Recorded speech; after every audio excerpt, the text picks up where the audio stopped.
अस्सलाम वालेकुम दोस्तों, कैसे हैं आप लोग। उम्मीद करता हूँ सब खैरियत से होंगे, बिल्कुल ठीक ठाक होंगे। आज काफ़ी दिनों बाद आपसे बात करने का मौका मिल रहा है। कुछ टाइम की मसरूफियत और बस इस तरह से वीडियोस नहीं ज़्यादा डाल सका। तो आज एक इम्पॉर्टेंट चीज़ थी, मैं अभी निकल रहा था उस काम के लिए, तो मैंने सोचा कि चले मैं आपसे शेयर करता हूँ। हूँ तो वैसे मैं बहुत एक्साइटेड, क्योंकि मैंने जो है वो अपना अगेन यूरोप का वीज़ा अप्लाई किया था। यूरोप नहीं, इनफैक्ट शेंजन स्पेन का अगेन मैंने वीज़ा अप्लाई किया था। तो कल मुझे कल शाम में जो है वो BLS का मैसेज आ गया था कि आपका पासपोर्ट जो है वो रेडी है कलेक्शन के लिए। तो अभी मैं बस निकलने लगा हूँ। ऑफिस जाने से पहले मैं BLS जाऊंगा और देखते हैं, आप भी दुआ कीजिएगा, मैं भी दुआ कर रहा हूँ कि अल्लाह करे वीज़ा हो जाए, कहीं रेफ्यूज़ल ना आ गया हो। तो ऑफिस BLS पहुँचता हूँ और फिर आपसे इंशाल्लाह रिज़ल्ट शेयर करते हैं। देन मैं आपको बताऊँगा कि मैंने कौन कौन सी डॉक्यूमेंटेशन जो है इसके साथ अटैच की थी और क्या इसका प्रोसीजर था और टोटल कितना मेरा इस पर एक्सपेंस आ गया। तो आइए चलते हैं। मेरे पास आज वो स्टैंड नहीं है जिस पे मैं अपना जो कैमरा है, फ़ोन है, वो होल्ड कर लूँ। तो इसलिए मुझे मोबाइल रखना पड़ेगा, क्योंकि मुझे ड्राइव करना है। तो वहाँ पे पहुँच के इंशाल्लाह मैं अगेन बात करता हूँ।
तो फाइनली व्यूअर्स, मैं पहुंच चुका हूं BLS ऑफिस के बाहर।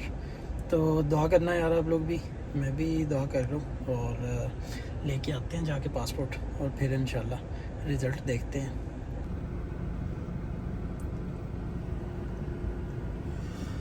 बड़ी मुश्किल से पार्किंग मिली है और मैंने यहाँ जी। तो दोस्तों, मैं अपना पासपोर्ट कलेक्ट कर चुका हूँ और ओपन भी कर लिया। आपको मैं दिखाता हूँ, ये देखिए मैंने इसको अभी अभी आके ओपन किया और ये मुझे वीज़ा मिल चुका है। अल्हम्दुलिल्लाह अल्हम्दुलिल्लाह। इसका मतलब है कि यार मैंने ठीक तरीके से अप्लाई किया था।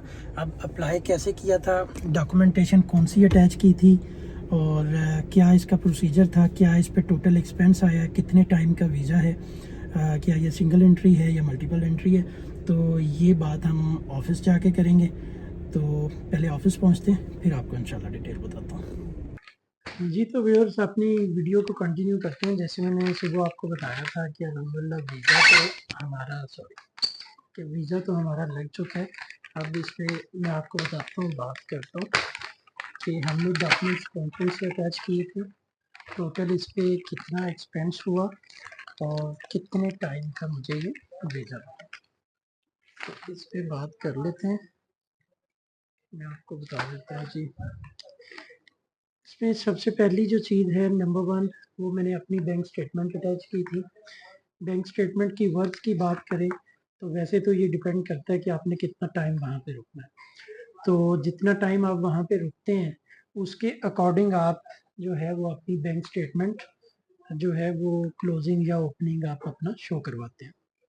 तो मैंने जो अटैच की थी जी, इसका ओपनिंग बैलेंस तो कोई बहुत ज़्यादा नहीं है, इवन अंडर 1 लाख है।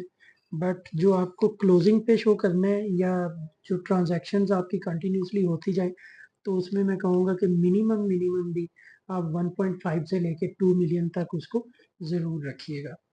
तो इसके अलावा ये मेरा जो NOC है, रिकमेंडेशन ऑफ नेसेसरी वीज़ा, ये ऑफिस की तरफ से जो आपने डॉक्यूमेंट लगाना होता है, जो आपका एम्प्लॉयमेंट लेटर होता है वो है। बैंक स्टेटमेंट के साथ आपने अकाउंट मेंटेनेंस लेटर भी लगाना है, ठीक है। उसके बाद आपका जो एनटीएन है वो एनटीएन आपने वहाँ पे लगाना है जी, ठीक है। और इसके अलावा बाकी आपके वो तमाम डॉक्यूमेंट जिसमें आपकी ट्रैवल इंश्योरेंस है, टिकट आइटनरी है, होटल बुकिंग है और आपका एफआरसी है, ये तमाम चीज़ें तमाम खैर जो कंप्लीट लिस्ट है, क्योंकि इसमें से मुझे कुछ जो डॉक्यूमेंट हैं वो एम्बेसी ने वापस किए, सब के सब वापस नहीं किए।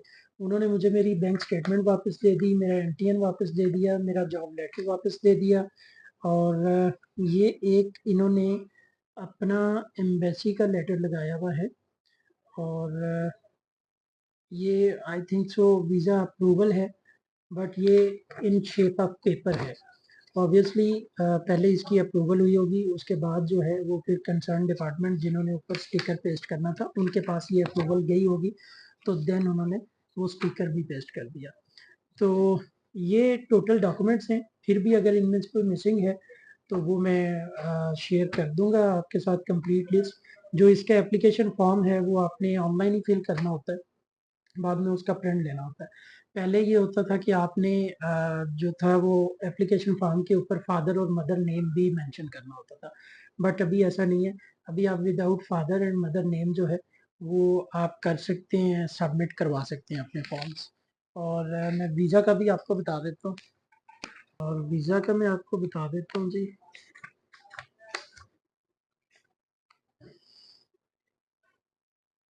जी ये वाला मेरा पुराना वीज़ा है और ये मेरा न्यू वीज़ा है। टाइम ड्यूरेशन आपको बता देता हूँ, इन्होंने 92 डेज़ का आई मीन 3 मंथ्स का जो है वो मल्टीपल वीज़ा इशू किया है और इसमें पर स्टे जो मैक्सिमम स्टे है वो 30 डेज़ है। नॉर्मली ये लोग 15 डेज़ देते हैं, बट मुझे इन्होंने जो दिया है इससे खैर कोई इतना फ़र्क नहीं पड़ता। बस यही है कि आप 15 की जगह अगर 16, 17, 18 या 20 दिन रुकना चाह रहे हैं तो आप एक ही स्टे में वो रुक सकते हैं। इसकी जो मैं फ़ी का आपको बता देता हूँ, वीज़ा फ़ी, बीएलएस फ़ी और सारी चीज़ें मिल मिला के ये ऑलमोस्ट आपका जो एक्सपेंस है वो 35 टू 36,000 आ जाता है अगर आप फर्स्ट टाइम वीज़ा अप्लाई कर रहे हैं। और अगर आप मेरी तरह सेकंड टाइम वीज़ा अप्लाई कर रहे होंगे तो देन जो आपके फिंगरप्रिंट की कॉस्ट है वो उसमें से माइनस हो जाती है और फिर आपका ऑलमोस्ट 28-29,000 रुपीज़ जो है वो इस पे एक्सपेंस आ जाता है। तो जो एक हमारे यहाँ समझा जाता है कि शेंजन वीज़ा शायद बहुत ज़्यादा मुश्किल है, तो ऐसा नहीं है। शेंजन वीज़ा इतना मुश्किल नहीं है जितना कि हम लोगों ने बनाया हुआ है, बट इसमें ये ज़रूर है कि आपने अपनी डॉक्यूमेंटेशंस कंप्लीट करनी है और जो रिक्वायरमेंट्स हैं उनको बड़े अच्छे तरीके से, बड़ा सेंसिवली जो है वो आप उसको फुलफ़िल करें, अपनी डॉक्यूमेंटेशन तैयार करें और उसके बाद जो है वो वीज़ा सबमिट करें। तो इंशाल्लाह होपफुली कि जिसकी डॉक्यूमेंटेशन अच्छी होगी, रिक्वायरमेंट के अकॉर्डिंग चीज़ें उसने फिल की होंगी और बाकी तमाम चीज़ें देखें, एम्बेसी को आपने कन्विंस करना है कि आपको वहाँ पे रुकना नहीं, आपको वापस अपने कंट्री में आना है। ये एक सिंगल पॉइंट इतना बड़ा पॉइंट है कि इसी पे ही मैं समझता हूँ कि आपका सारा रिजल्ट बेस कर रहा होता है। तो इस पे अगर आप कन्विंस कर लेते हैं तो आपको यूरोप क्या मेरे ख्याल में यूएसए का वीज़ा भी बड़े आराम से मिल जाएगा। तो फर्दर अगर इसके अकॉर्डिंग आपका कोई क्वेश्चन हो तो आप कमेंट बॉक्स में ज़रूर पूछ सकते हैं और इंशाल्लाह आप कंटिन्यूसली मेरी वीडियोस आया करेंगी। और दूसरी चीज़ ये है कि जब मैं ट्रैवल करूँगा तो इंशाल्लाह इंशाल्लाह हम इस पे जो है वो ट्रैवल व्लॉगिंग भी करेंगे। मैं कोशिश करूँगा जितना मैं कर सका कि मैक्सिमम जो टूरिज़्म के जो पॉइंट्स हैं, ऐसे सिटीज़ यूरोप में, ऐसे कंट्रीज़ के जहाँ-जहाँ पे मैं इंशाल्लाह जाऊँगा मैं उसको कवर करने की कोशिश करूँगा। कितना एक्सपेंस, कितने दिन रुकने से कितने एक्सपेंसेस आते हैं, कौन-कौन से फूड्स वहाँ पे अवेलेबल हैं और पाकिस्तानी इंडियन फूड्स कितने अवेलेबल हैं, किन-किन एरियाज़ में अवेलेबल हैं, उनकी कॉस्ट क्या है, वो सारी चीज़ें इंशाल्लाह आप तक पहुँचाएँगे उसमें। तो अपना बहुत सारा ख्याल रखिएगा। Thank you for watching. अल्लाह हाफ़िज़।